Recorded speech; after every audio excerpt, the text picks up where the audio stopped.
할렐루야! 오늘도 하나님을 의지하며 하나님의 말씀 앞에 선 우리 모두에게 주님의 은혜와 평강이 가득 임하기를 간절히 원합니다. 오늘 우리가 묵상하는 시편 56편은 다윗이 사울을 피해 가드로 도망갔을 때 블레셋 사람들에게 붙잡혀 생명의 위협을 느끼던 상황에서 드린 고백입니다. 그는 견딜 수 없는 두려움과 압박 속에 놓여 있었고 그 절박함을 가장 잘 드러내는 표현이 바로 1절과 2절에서 반복해서 나오는 온종일입니다. 이 표현은 하루 시작부터 끝까지 쉼없이 이어지는 공격, 숨쉴 틈이 없는 두려움의 상황을 나타냅니다. 단순한 순간의 흔들림이 아니라 마음을 마비시키는 지속적인 고통과 압박이었습니다. 그런데 우리도 이런 순간을 경험합니다. 하루 종일 마음이 무겁고 이유 없이 불안이 밀려오고 상황이 나아질 기미가 보이지 않을 때가 있습니다. 문제는 해결되지 않고 감정은 계속 쌓이고 생각은 온종일 같은 자리만 맴돕니다. 그때 우리는 다윗처럼 묻게 됩니다. 이 온종일의 두려움 속에서 나는 어디에서 희망을 찾아야 하는가? 우리는 오늘 다윗의 시를 통하여 두려움이 우리의 삶을 뒤덮을 때 우리가 붙들어야 할 길이 무엇인지 함께 살펴보고자 합니다. 다윗은 온종일 이어지는 두려움 속에서도 한 가지 분명한 결정을 내립니다. 그는 가장 먼저 하나님을 의지하기로 선택한 것입니다.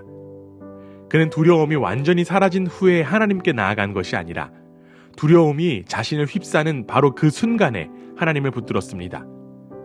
두려움이 온통 나를 휩싸는 날에도 나는 오히려 주님을 의지합니다 라는 고백은 두려움 속에서도 하나님을 선택하는 신앙의 핵심을 보여줍니다. 다윗이 두려움 가운데서 하나님을 의지한 이유는 현실보다 더 확실한 기준이 하나님의 말씀이기 때문입니다. 그렇기에 그는 나는 하나님의 말씀만 찬양합니다 라고 고백하며 흔들리는 상황 대신 흔들리지 않는 말씀의 마음을 고정했습니다. 사람의 말은 바뀌고 상황은 뒤집히지만 하나님께서 주신 말씀은 어떤 환경 속에서도 변하지 않는 반석입니다. 우리의 삶에서도 두려움이 완전히 사라지는 날은 거의 없다고 해도 과언이 아닙니다. 그러나 다윗의 고백은 우리에게 분명히 말합니다. 두려움이 찾아올 때마다, 불안이 밀려올 때마다 하나님의 말씀을 붙드는 사람은 비록 흔들릴지라도 무너지지 않는다는 것입니다. 두려움 속에서 하나님의 말씀으로 마음의 방향을 다시 돌리는 그 작은 선택이 결국 우리를 지탱하게 할 줄 믿습니다. 다윗은 감정적인 두려움만 경험한 것이 아니라 실제적인 위협을 겪고 있었습니다. 사람들은 그의 말을 책잡고 그의 행동을 감시하고 그의 생명을 노리며 숨어 있었다고 고백합니다. 그러나 바로 그 자리에서 다윗은 사람과는 다른 하나님의 시선을 붙듭니다. 사람들은 그의 걸음을 지켜보았지만 하나님은 그의 걸음을 헤아리시는 분이셨습니다. 그래서 그는 하나님께 이렇게 고백합니다. 나의 방황을 주님께서 헤아리시고 내가 흘린 눈물을 주님의 가죽 부대에 담아두십시오. 이 말은 하나님께서 우리의 눈물을 흘려보내지 않으시고 우리의 삶의 고통을 하나도 놓치지 않는다는 신앙의 가장 깊은 표현입니다. 사람은 우리의 두려움과 눈물을 흘려보낼 수 있지만 하나님은 우리의 눈물과 모든 걸음을 하나도 잊지 않으시는 분입니다. 이 사실을 기억한 다윗은 9절에서 믿음의 전환점을 맞습니다. 내가 주님을 부르면 원수들이 뒷걸음쳐 물러갈 것입니다. 하나님은 나의 편이심을 나는 잘 알고 있습니다.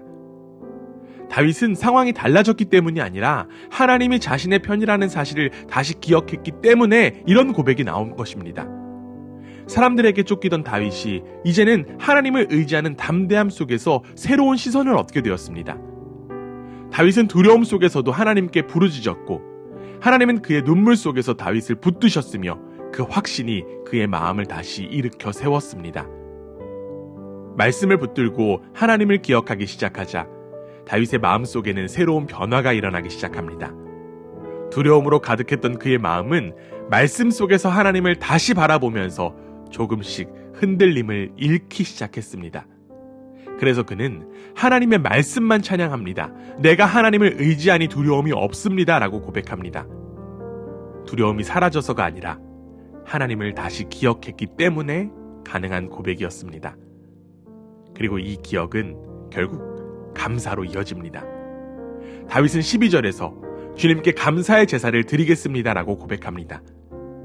현실이 나아져서 감사하는 것이 아니라 하나님이 누구신지 다시 기억했기 때문에 감사가 회복된 것입니다.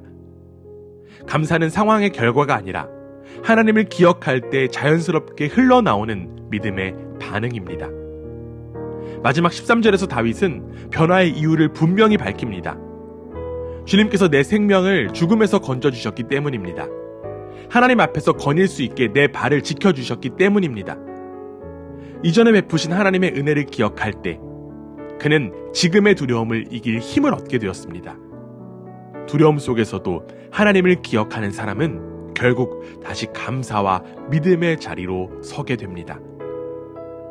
사랑하는 여러분, 우리도 다윗처럼 온종일 이어지는 두려움의 날들을 경험할 때가 있습니다. 마음을 짓누르는 걱정과 반복되는 불안, 설명되지 않는 무게 속에서 시편 56편은 분명히 말합니다. 두려움 속에서도 우리의 마음을 붙드는 길은 하나님께 마음을 돌리는 것이다. 기도하고 말씀을 붙들고 하나님을 기억하는 그 작은 선택이 바로 우리를 지탱하는 줄 믿습니다. 그리고 우리가 이 길을 선택할 수 있는 가장 깊은 이유는 하나님께서 우리의 눈물을 기억하실 뿐 아니라 예수 그리스도 안에서 그 눈물을 함께 흘리신 분이시기 때문입니다. 예수님은 배신을 당하셨고 고통을 겪으셨고 죽음의 두려움을 직접 지나가신 분입니다. 그러므로 우리의 두려움은 결코 홀로 마주하는 두려움이 아닙니다. 우리는 우리의 연약함을 아시는 주님 안에서 다시 일어설 수 있습니다. 오늘 우리의 두려움이 어떠하든 하나님께서 여러분의 눈물을 기억하시고 마음을 붙드시며 다시 감사의 자리로 인도하실 줄 믿습니다. 말씀으로 육신이 되어 이 땅에 오신 임마누엘의 주님께서 여러분의 걸음을 지켜주시고 두려움 많은 하루 속에서도 믿음으로 서게 하시기를 주님의 이름으로 축원합니다.